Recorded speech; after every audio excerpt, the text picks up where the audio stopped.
Romeine hoofstuk 5, ons kyk vanoggend na die eerste 11 verse daar.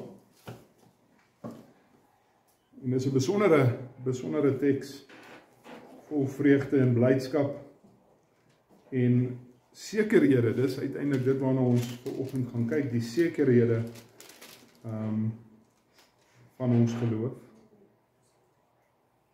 Nou let op hoe hy begin, hy sê, omdat ons dan uit die geloof geregverdig is. Daarom het ons vrede met God deur ons Here Jesus Christus. Deur wie ons ook deur die geloof toegang verkry het, tot hierdie genade waarin ons staan, en ons roem in die hoop op God se heerlikheid. En nie alleen dit nie, maar ook roem ons roem ook in ons verdrukkinge, omdat ons weet dat die verdrukkinge lydsaamheid bewerk, en die lydsaamheid beproefdheid, en die beproefdheid hoop. En die hoop beskaam nie, omdat die liefde van God in ons harte uitgestort is, deur die Heilige Gees, wat aan ons gegee is. Want toe ons nog swak was, het Christus op die regte tyd vir die goddelose gesterwe. Want nouliks sal iemand vir 'n regverdige sterwe, vir 'n goeie mens sal iemand miskien nog die moed hê om te sterwe, maar God bewys sy liefde aan ons daarin, dat Christus vir ons gesterf het toe ons nog sondaars was. Veel meer dan sal ons, nou dat ons geregverdig is in sy bloed, deur hom gered word van die toorn. Want as ons, terwyl ons nog vyande was, met God versoen is deur die bloed van sy seun, veel meer sal ons deur sy lewe gered word, nou dat ons versoen is.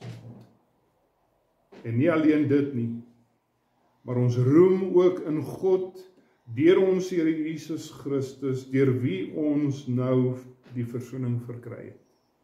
Sover ons geleesde gedeelte. Kom ons bid en vra dat die Here vir ons sal help, dat ons sal besin en sal leer, en sal groei, en sal hoop vind in hierdie woorde. Kom ons bid. Here, ons loof U en ons dankie vir U kosbare woord, en dat ons kan stil word vir hierdie kort tydjie op 'n Sondag, en dat ons kan besin oor die dieptes van die waarheid van die woord.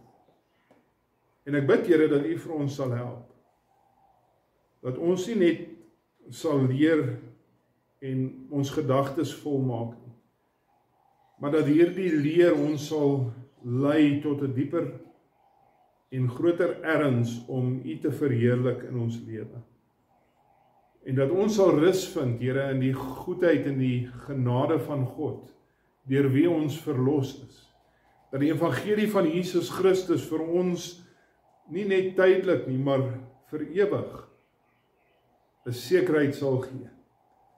En ons sal kan rus in daardie sekerheid. Ons dank U, Here, dat ons weet dat U is nie 'n mens dat U sal lieg nie. En wanneer ons dan vanoggend na U woord luister, as ons U woord leer, dan weet ons hierdie is die woorde van ewige lewe. En hierdie is die woorde van Hom wat ons kan vertrou. Ons bid, Here, help ons en lei ons in die waarheid. Amen. Dit is 'n groot worsteling vir baie gelowiges.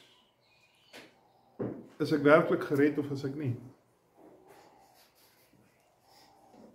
Daar sommige gelowiges wat dit gereeld beleef.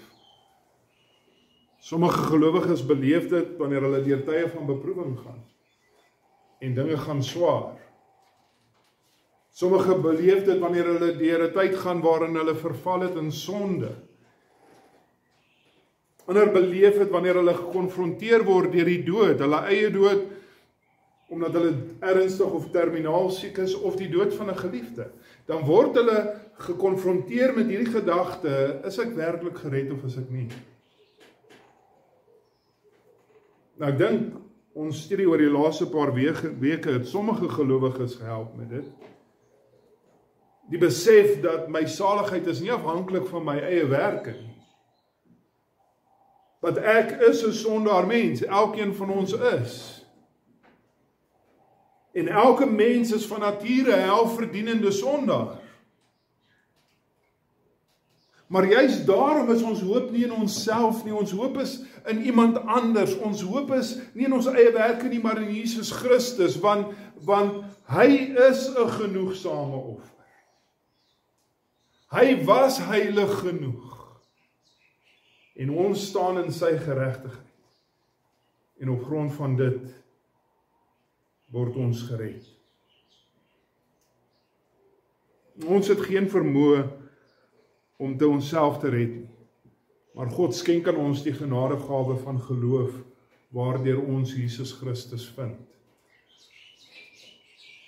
As ek Paulus se hele argument van Romeine 1 tot nou toe kan opsom, en verder aan, as ek sy hele argument kan opsom in een woord, wat is daardie woord? Daardie woord is geregverdig of geregtigheid. Geregtigheid.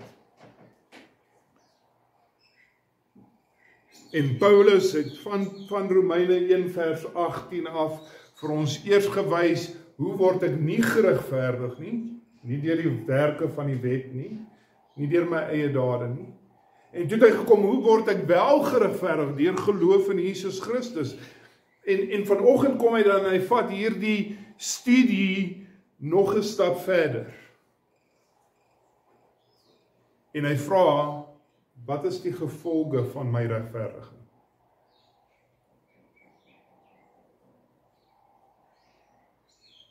Wat het my regverdiging bewerk? Wat ontvang ek omdat ek geregverdig is? En die antwoord is, dit gee die gelowiges hoop. Dit gee ons hoop vir nou hier in die oomblik, maar veral gee dit vir ons 'n ewige hoop. Ons het hoop. En hoekom het ons hoop? Want genadiglik is ons verlossing nog steeds nie afhanklik van ons eie werke nie. Genadiglik is ons verlossing nooit afhanklik van ons eie werke nie. Maar is dit altyd gefestig in die dood van die perfekte Seun van God. Daar is ons geregtigheid. Glo in hom en die ewige lewe is seker. En so daarom vanoggend dan 'n versekerde ewige hoop. Deur geloof vind ons die seën van God se liefde. En wat is die seën van God se liefde? Die seën van God se liefde is uiteindelik die ewige lewe. Maar ons kyk vanoggend spesifiek dan na Paulus, wat hier vir ons wys op 3 sekerhede, 3 dinge waarvan ons kan seker wees as hulle wat geregverdig is deur die geloof. Die eerste ding waarvan ons kan seker wees as gelowiges is vrede met God, vers 1 tot 4. Nou, die najag van vrede is 'n universele menslike obsessie, wil ek amper sê, nee, ons hoor dit oral. Ek luister nou nie vreeslik baie nuus nie, maar hierdie obsessie met wêreldvrede. En mense binne in hulle werksituasie. Ons soek net vrede in die werksituasie. En ek soek vrede by die huis. En baie keer selfs mense soek selfs net vrede met hulle self. Want hulle het hierdie worsteling binne in hulle self. En ek wil vir julle sê dat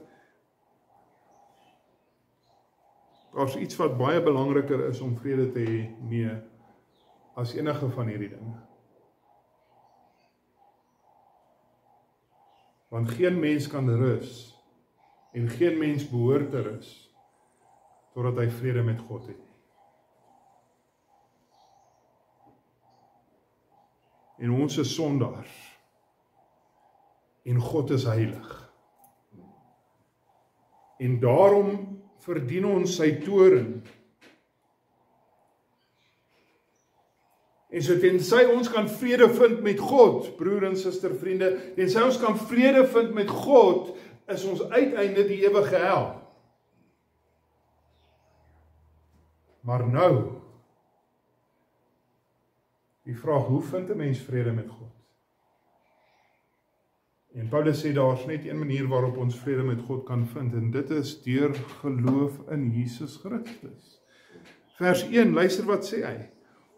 Omdat ons, let op, omdat ons nou deur die geloof geregverdig is. So, omdat ons nou deur die geloof geregverdig is, het ons vrede met God. Ons het dit. Deur Jesus Christus ons Here. Deur geloof in Jesus Christus. Elke gelowige het vrede met God. Van die oomblik van jou bekering af, want ons word geregverdig deur die geloof, en omdat ons uit die geloof geregverdig is, sê Paulus, het ons vrede met God. Met ander woorde, God is nie meer ons vyand. Hy was voorheen ons vyand. En behalwe vir dit, ons was sy vyand, en ons het die dinge gedoen wat hy haat. En ons het ons plesier gevind in die dinge wat hy haat. En ja, hy was ons vyand, want sy toorn het op ons gerus. Dit is wat ons gesien het van Romeine 1 vers 18 af, is dit nie. Sy toorn op ons gerus, van wie ons sonde. Maar toe word ons geregverdig deur Jesus Christus, ons word gereinig, en nou het ons vrede met God gevind. Of anders gesê, ons is met God versoen. Deur die bloed van Jesus Christus ons Here. Wat, as ons teruggaan na dit wat ons laasweek gekyk het, daar in vers 25 van Romeine 4, want hoekom? Want Jesus is oorgelewer ter wille van ons misdade. Want Jesus is opgewek ter wille van ons regverdigmaking. En dis deur geloof, sê vers 2, dat ons toegang verkry tot hierdie genade van vrede met God. God skenk dit aan ons as 'n onverdiende guns, want ons is in Jesus Christus. Nou hierdie woord toegang, wat hier gebruik word, die Griekse woord wat daar gebruik word eintlik net in baie uitsonderlike gevalle gebruik. Dis 'n uitsonderlike Griekse woord, hierdie toegang. Daar's net 2 geleenthede waar hierdie Griekse woord gebruik word. Die een is iemand wat toegang verkry tot die allerheiligste van die tempel. Met ander woorde, iemand wat toegang het tot God self. En die ander konteks waarin dit gebruik word, is iemand wat toegang het, vrylik toegang het om met die koning te praat, soos asof hy 'n vriend is. Dis die enigste plek waar hierdie woord toegang gebruik word. So, een kommentator het gesê, ons slaap in die allerheiligste, en ons bly in die koning van die paleis. Dis wat dit beteken. Die enigste persoon, ek het dit al tevore gesê, wat dit so waag om die koning in die middel van die nag wakker te maak. Wie is dit? In die middel van die nag die koning te gaan wakker maak en te vra vir 'n glasie water. Dis 'n kind, sy kind. En dis die toegang wat ons het. Dis hoekom ons met vrymoedigheid na die troonkamer van God toe kan gaan en bid. Dis hoekom ons kan weet dat die Here hoor ons. Dis hoekom hoe ons kan weet dat die Here gee om vir ons. Dus so ons kan weet dat die Here sal vir ons gee net dit wat vir ons goed is. Want God is nie meer ons vyand. Ons het vrede met God. God is nou nie meer ons vyand nie, hy is ons Vader. En ons is sy kinders, wat in sy teenwoordigheid is.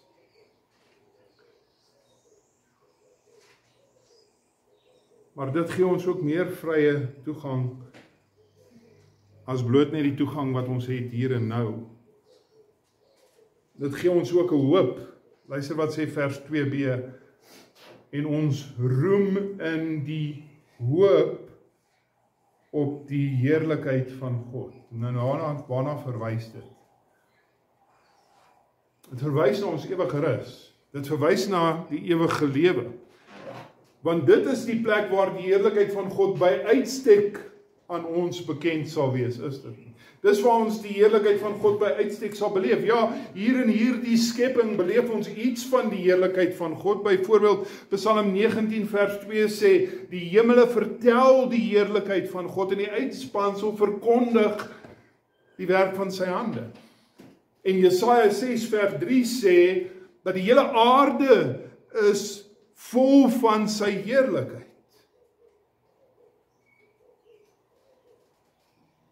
En so ons beleef nou al reeds iets van die heerlikheid van God, sê Paulus.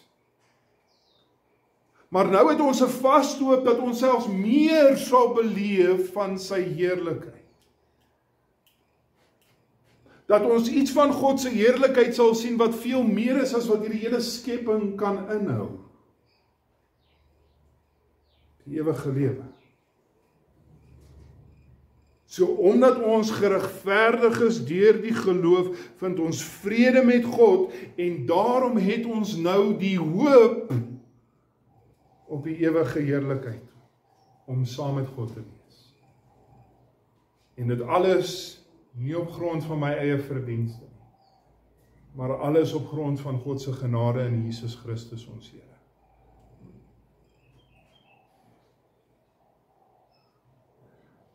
Maar terwyl hierdie sekere hoop vir die toekoms wonderlik is, wat so hoop het dit my hier en nou in hierdie lewe?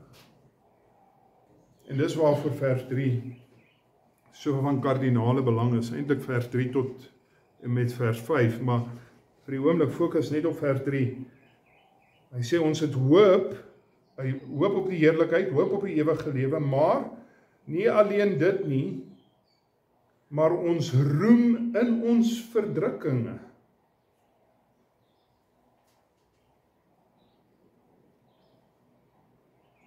Die gelowige vind vrede te midde van verdrukkinge. Want God is ons troos. God is ons hulp. Nou, dit wil blyk vanuit die konteks hier van dit wat Paulus skryf, dat wat hy eintlik hier in gedagte het, is hy praat net van verdrukking as gevolg van die geloof. Met ander woorde, dis as ons vervolg word as Christene. Dis as ons verneder word as Christene, want as ons verag word as Christene. Daar's ander tekste in die Bybel wat dieselfde beginsel deurtrek na alle tipe verdrukkinge en alle tipe lyding, maar hier spesifiek is dit wat hy in gedagte het, en ek wil nie hê ons moet dink dat, met ander woorde, dat God nie daar sal wees in my ander tye van verdrukking, nie, hy gaan. Maar hier spesifiek praat hy met die gemeente in Rome. Onthou wat het gebeur met Paulus toe hy in Rome was? Hy was in die tronk. Nee. En uiteindelik het hy daar gesterf.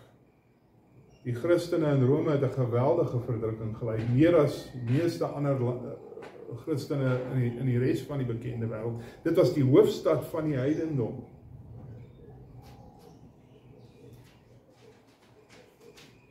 Maar nou vra ek die vraag, hoe vind ek hoop binne my verdrukkinge? Hoe vind ek hoop binne my verdrukkinge? En Paulus wys vir ons.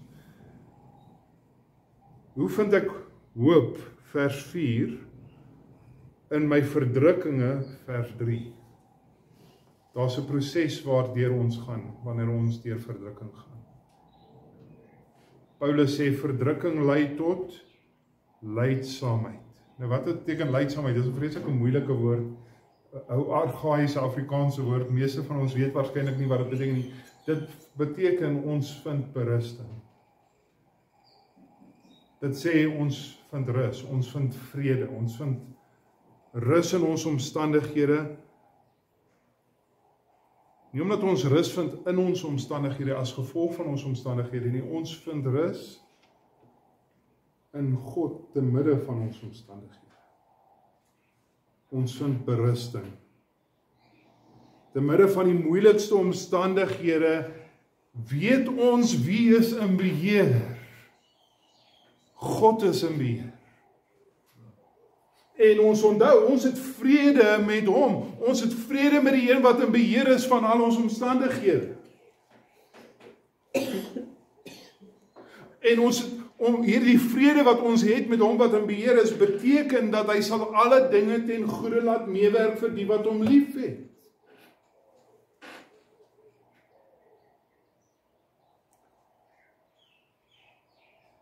So ons bevind berusting, blydsaamheid, maar dit lei tot iets anders, sê Paulus, dit lei tot beproefdheid. Nou, weer eens 'n vreemde beskrywing daar.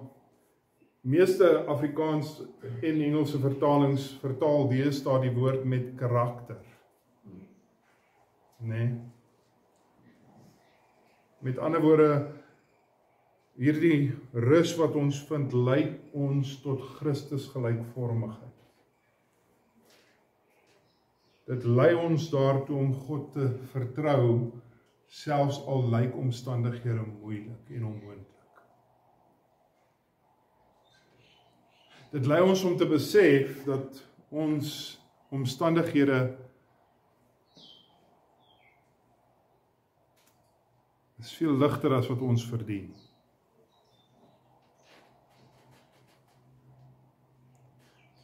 En dit lei ons om te verdiep in ons geloof.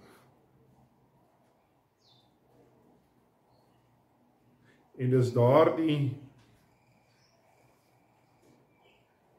beproefdheid, daardie karakter, wat uiteindelik dan lei tot ons hoop.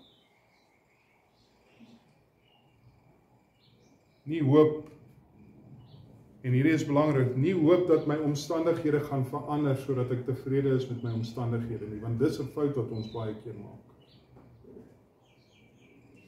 Ons bid en vra, Here, verander my omstandighede. Maar partymal nie, dis altyd noodwendig dat die Here my in my omstandighede geplaas het, omdat hy my daar wil hê. Nie bid, Here, verander my omstandighede, en ek moet bid, Here, gee my die krag. Gee my die vertroue in U te midde van my omstandighede. Sodat ek sal leer en sal groei deur dit wat ek nou gaan. Ons gebede is eintlik baie keer selfsugtig, is dit nie? Baie keer is dit selfsugtig. Here, wat kan U vir my doen? Ons kom na hom toe, soos 'n OTM, ons vra net geld, ons soek net goed vir onsself. Maar gebed is om met God te praat in die begeerte om God te verheerlik. Here, help my om U wil te soek. Help my om U te verheerlik te midde van my omstandighede. Help my om te sien wat is U plan vir my hier waar ek nou is. Eerder as om te sê, Here, maak net hierdie dinge weggaan. Here, ek wil nie die les leer wat U my wil leer nie.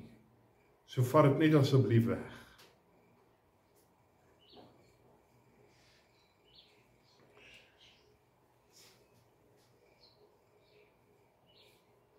So nie noodwendig, Here, ons hoop is nie noodwendig, Here, dat ons omstandighede sal weggeneem word nie. Ons hoop is in God, wat ons Vader is, te midde van ons verdrukking. Ons hoop is in God, terwyl ons gaan deur die dinge wat ons gaan. Ons kyk na hom, te midde van dit waardeur ons nou gaan. Wat 'n geweldige ding is dit nie, ons het vrede met God. Ons het vrede met God. Dis 'n geweldige genadegawe, want daardeur het God ons vriend geword, nie net ons vriend nie, hy het ons Vader geword. En omdat ons nou vrede met God het, en hy het ons Vader geword, het ons die sekere hoop van die ewige rus, dat ons dit sal beerwe. Maar het ons ook die sekere hoop, dat ons omstandighede, hy sal vir ons deur dit dra, hy sal vir ons die genade gee, wat ons nodig het. So hoop intussen terwyl ons in hierdie stikkende wêreld is, wat baie keer God se kinders seermaak, nee. Hierdie vrede met God, broer en suster, vriende, hierdie vrede met God is 'n geskenk van God af, die oomblik as jy tot geloof kom. Want, wat sê Paulus, hoeveel gaan hy vers 1? omdat julle geregverdig is deur die geloof, het julle vrede met God. So die oomblik toe ons geregverdig is deur die geloof, die oomblik toe ons tot bekering gekom het God ons Vader geword, het hy ons vriend geword, het ons vrede, en het ons hierdie sekerheid van al hierdie dinge. Maar dit bring my by ons tweede punt. Die tweede ding waarvan ons as gelowiges kan seker wees, is God se liefde, die liefde van God. Dit is ons tweede punt. Die liefde van God, vers 5 tot 8. So die vraag is, hoe kan ek weet dat hierdie hoop wat ek het is 'n sekere hoop? Hoe kan ek weet dat my hoop is 'n vaste hoop? Met ander woorde, hoe kan ek weet ek sal dit kry wat die Bybel sê ek gaan kry? Hoe kan ek weet ek kan God vertrou? En Paulus sê, hier's die antwoord, hoe kan ek weet ek kan God vertrou? Hoe kan ek weet ek gaan hierdie dinge kry? Paulus se antwoord is, want God is lief vir jou. Want God is lief vir jou. En hoe weet ek of God lief is vir my? God gee aan ons twee onbetwyfelbare bewyse van sy liefde, sê Paulus. Paulus sê, daar's twee onbetwyfelbare bewyse dat God is lief vir elke gelowige. Hier's die bewyse. Die eerste bewys is iets binne in my. Die tweede bewys is iets wat 2000 jaar terug gebeur het. Dis die bewys van God se liefde, iets binne in my, iets wat 2000 jaar terug gebeur het. En dit bevestig, sê vers 5, dat die hoop sal nie beskaam nie. Dit bevestig dat ek sal die ewige lewe hê, want God is lief vir my. Vers 5, die hoop beskaam nie, want eerstens, ons het die Heilige Gees. Luister wat sê vers 5. Omdat die liefde van God in ons harte uitgestort is, deur die Heilige Gees wat aan ons gegee het. Omdat God se liefde in ons harte uitgestort is. Deur die Heilige Gees wat aan ons gegee is. Nou wanneer is die Heilige Gees aan jou gegee? Wanneer is die Heilige Gees aan jou gegee? Die antwoord is die oomblik toe jy tot geloof gekom het, want jy kan nie weer gebore word sonder die werking van die Heilige Gees nie. Hy is die een wat jou wederbaar. So dis wanneer jy die Heilige Gees ontvang. En op daai oomblik, sê Paulus, is die liefde van God op jou uitgestort. Met ander woorde, God het gesê, jy is myne. Jy is myne. Op daai oomblik. So hier's die ding, die Heilige Gees in jou, die Heilige Gees in jou is die verklaring van God se liefde vir jou. Die Heilige Gees in jou is die verklaring van God se liefde vir jou.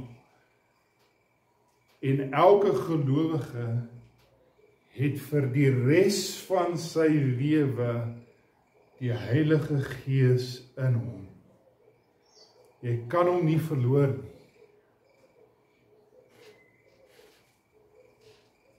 En ek wil by sê, jy kan ook nie meer van die Heilige Gees kry nie. Wat wel kan gebeur is, dat daar oomblikke in ons lewe is, veral tye van beproewing, waar ons vir 'n oomblik meer van sy teenwoordigheid beleef, maar dis nie omdat hy meer daar is as andersins nie, hy is altyd ten volle by ons.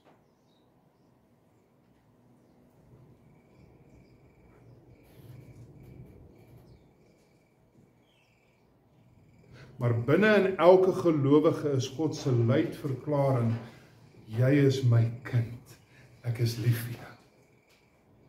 Dis die Heilige Gees.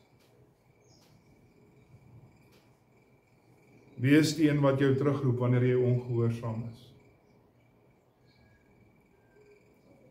Wie is die een wat vir jou rus gee in jou siel wanneer jy deur tye van angstigheid gaan? Wie is die een wat jou vertroos as jy deur moeilike tye gaan?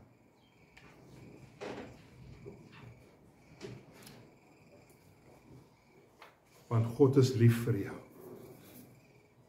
Hy versorg sy kind. Hy help sy kind.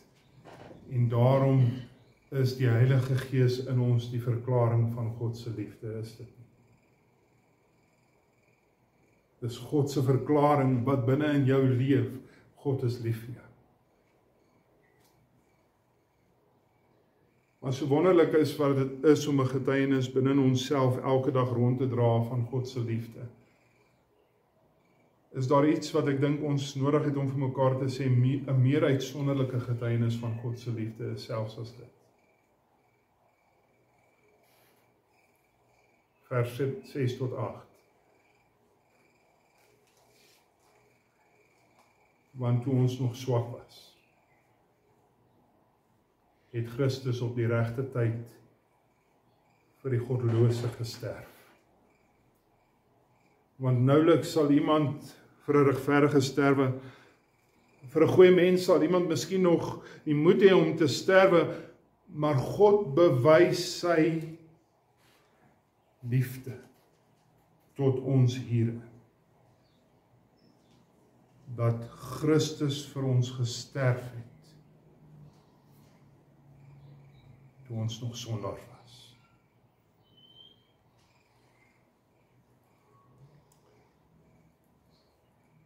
Weet mense sê Johannes 3 vers 16 is die vers van God se liefde. Ons maak 'n fout, hierdie is die vers van God se liefde. Romeine 5 vers 8, 6 tot 8.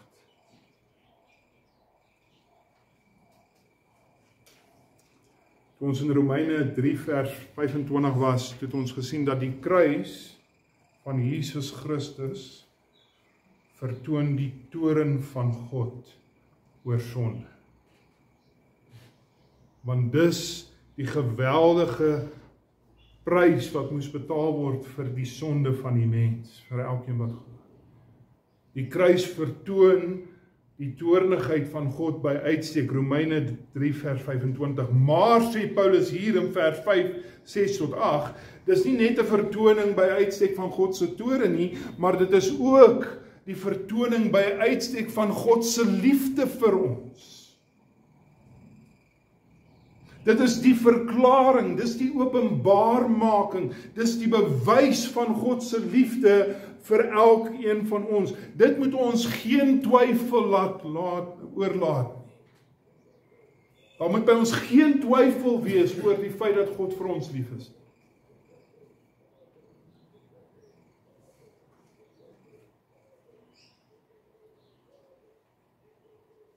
Die kruis van Jesus Christus skree die liefde van God hardop uit. Nou, een van die maniere waarop ons gewoonlik of baie keer ons liefde vir iemand wys, is ons gee vir hulle geskenk, is dit nie? Ons gee vir hulle geskenk. En ek stel dit aan julle, daar is twee dinge wat die waardigheid of die kosbaarheid van 'n geskenk kan beïnvloed of bepaal. Die een ding wat kan bepaal die waardigheid of die kosbaarheid van die geskenk is die koste. Nee, wat het dit my gekos? Die ander ding wat die kosbaarheid van 'n geskenk kan bepaal, is wie's die ontvanger. En as ek dit so kan stel, hoe swakker of hoe onwaardiger die ontvanger is, hoe groter is die koste, is dit nie. Hoe groter is die waarde. Om R1 miljoen vir 'n boemelaar te gee, is meer kosbaar vir hom, as wat dit is as jy R1 miljoen vir jou vrou gee. Want julle is deel van mekaar, sy dit in elk geval eintlik gehaat is dit nie. Maar die punt is, die koste van die geskenk en die waardigheid of spesifiek die onwaardigheid van die ontvanger daarvan. Hoe groter die koste, hoe meer kosbaar. Hoe meer onwaardig die ontvanger, hoe meer kosbaar die geskenk. Wat was die koste? Wat was die koste van God se geskenk? Wat is die koste van God se liefde vir ons? Die koste is sy eie seun.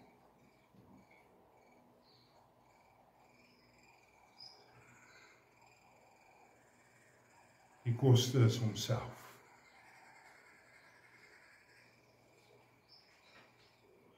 En wat is die waardigheid van hulle wat dit ontvang het? Vers 6.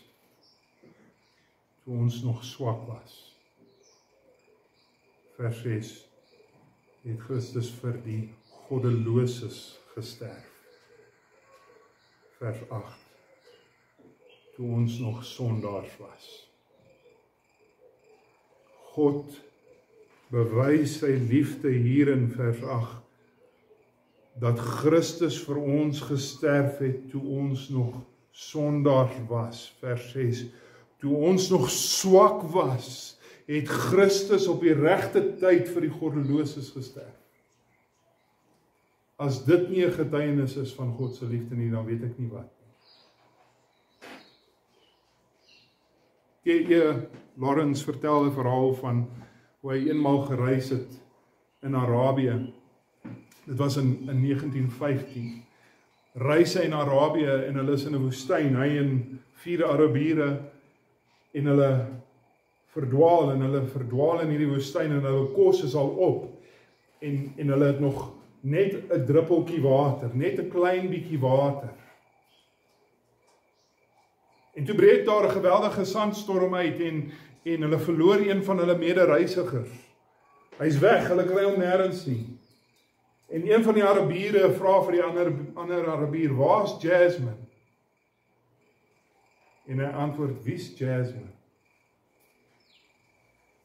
En die derde Arabier antwoord, Jasmine is daai man wat die Turkse belastinggaarder vermoor het." En die eerste antwoord en sê, "Ja, Jasmine is nie 10 sent werd nie."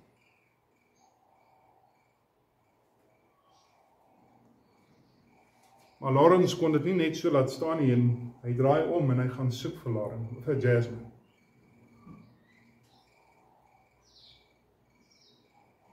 En na ure se gesoek vind hy hom uiteindelik en hy vat hom en hy gee vir hom sy laaste bietjie water en hy sukkel en hy laai hom bo op sy kameel.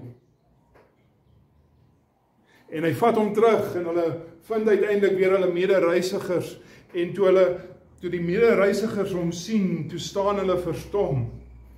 En hier was hulle woorde. "Hier is Jasmine. 'n man wat nie 10 sent werd is nie. Gevind op die risiko van ons Here, Lawrence." Met ander woorde, hierdie niks werd man ontvang sy laaste druppeltjies water ten koste van sy eie lewe om hierdie man te gaan red. En die liefde van God is veel meer as dit. Ons is veel minder as 10 sent werd. Ons het veel meer gedoen as net 'n belastinggaarder doodgemaak. God bewys sy liefde vir ons hierin. Dat Christus vir ons gesterf het toe ons nog sondaars was. Hoe durf ons twyfel aan God se liefde? Hoe durf ons hierdie genadegawe van God se liefde verag, deur om nie elke dag te leef om hom te verheerlik?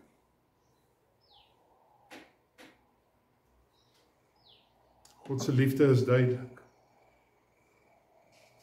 Die kruis van Jesus Christus staan vas. Maar meer as dit, hier in my hart, getuig God elke dag deur die Heilige Gees hy is lief vir my. Elkeen wat glo, en daarom die derde sekerheid dan, Eerste sekerheid, ons het vrede met God. Die tweede sekerheid is, ons weet God is lief vir ons. Derde sekerheid, verlossing deur God. Verlossing deur God, vers 9 tot 11. Het is wonderlik om te weet, ons het vrede met God, en dit is selfs meer wonderlik om oortuig te wees nou, ek hoop julle is oortuig, elke gelowige, oortuig te wees van sy uitsonderlike liefde. Maar wat help dit my die dag wanneer ek sterf? Wat help al hierdie wete, hierdie sekerhede in my wanneer ek sterf? En dis Paulus se laaste punt hier. Hy sê, vrede met God op grond van sy liefde gee vir ons hoop in tye van verdrukking, vers 3, maar dit gee ook vir ons 'n sekere hoop vir die hiernamaals, vers 2. Hoe kan ek seker wees van dit? Hoe kan ek seker wees van dit? En dit bring my dan by die twee veel meer stellings van vers 9 tot 10. Twee stellings wat Paulus sê, veel meer, hier in vers 9 en 10. Wat sê hy, vers 9? Veel meer dan sal ons nou dat ons geregverdig is in sy bloed, ook deur hom gered word van die toorn. Vers 10. Want as ons, terwyl ons nog vyande van God was, met God versoen is deur die bloed, deur die dood van ons, die sy seun, veel meer ook sal ons deur sy lewe gered word, nou dat ons versoen is. Nou dit bring my by die teologiese beginsel van reeds maar nog nie. Reeds maar nog nie. Ons is reeds gered, maar ons het nog nie die volle uitbetaling van ons redding nie, is ek reg? En dis nou maar bloot die beginsel. Daar's sekere dinge wat ons reeds het, maar ons wag vir die volle uitbetaling daarvan. Ons is reeds gered van die toorn van God, vers 9. En tog gaan ons op daardie dag voor die regterstoel van Christus verskyn en gaan moet verantwoording gee of sal moet antwoord gee vir dit wat ons gedoen het, maar ons sal vrygespreek word. Nie op grond van my eie werk nie, maar op grond van geloof in Jesus Christus. Ek is vrygespreek deur die bloed van Jesus Christus. Vers 10. Ons is reeds gered deur die dood van Jesus Christus wat 2000 jaar gelede vir ons gevloei het. En wat deur die genade van God bevestig is in ons harte deur die werking van die Heilige Gees. So ons is reeds gered, maar ons is nog in hierdie stikkende gebroke wêreld en ons sukkel nog steeds elke dag en veg teen die sonde, is dit nie. Dis die reeds. Met die gevolg is dat ons sien uit met reikhalsende verlange na daardie dag wanneer ons liggaam en siel verheerlik sal word, waarin ons redding volkome gemaak sal word en ons die ewige lewe ontvang. Reeds, maar nog nie. En hierdie reeds, maar nog nie, wil ek vir ons verduidelik. Hierdie reeds, maar nog nie, is juis die sekerheid van God se belofte. Dis hoe ons kan seker weet ons sal die ewige lewe kry. Want kom ek vra vir die vraag, het Christus reeds vir ons gesterf? Het God nie alreeds die prys vir ons ewige rus betaal? Dis klaar betaal. Dis nie soos hierdie eiendom hier op in die straat, waar mense hulle miljoene betaal het vir hulle stukkie erf in hulle huis, en daar staan die grond leeg, want die ou het bankrot gegaan. Dis nie hoe dit is nie. Dis klaar betaal. Jou verlossing is klaar bewerk. Al waarvoor ons wag is vir God om dit uit te betaal.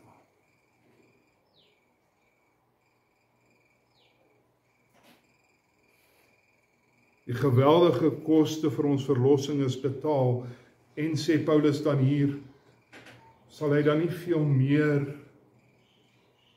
die werk uiteindelik voltooi deur om ons in die heerlikheid in te vat.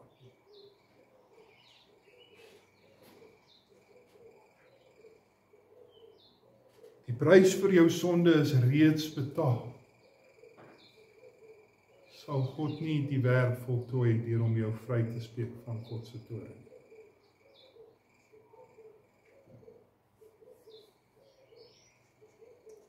So seker soos wat Jesus Christus 2000 jaar terug gesterf het.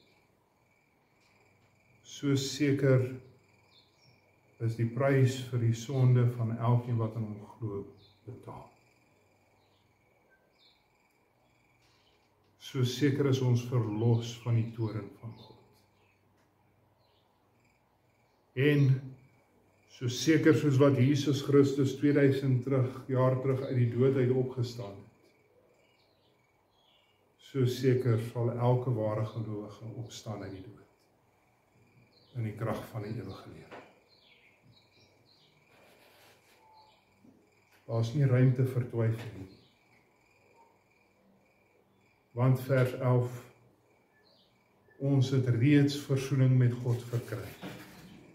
En daarom kan ons roem. Waarin kan ons roem? Nie in ons eie werke nie. Dit het Paulus verdoem, onder die Jode gesê, julle kan nie roem in julle eie werke nie, julle kan nie roem in julle besnydenis, julle kan nie roem in die wet nie.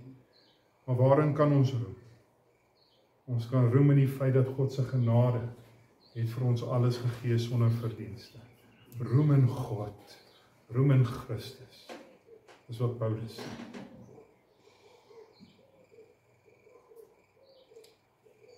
Wie sal die ewige lewe ingaan? Elkeen van hulle. En net elkeen van hulle wat in die Here Jesus Christus glo. Want vers 1, omdat ons uit die geloof geregverdig is. Daarom het ons vrede met God. Daarom kan ons oortuig wees van God se liefde. Daarom kan ons seker wees van die ewige verlossing wat in Christus Jesus is. Amen. Kom ons bid. Here,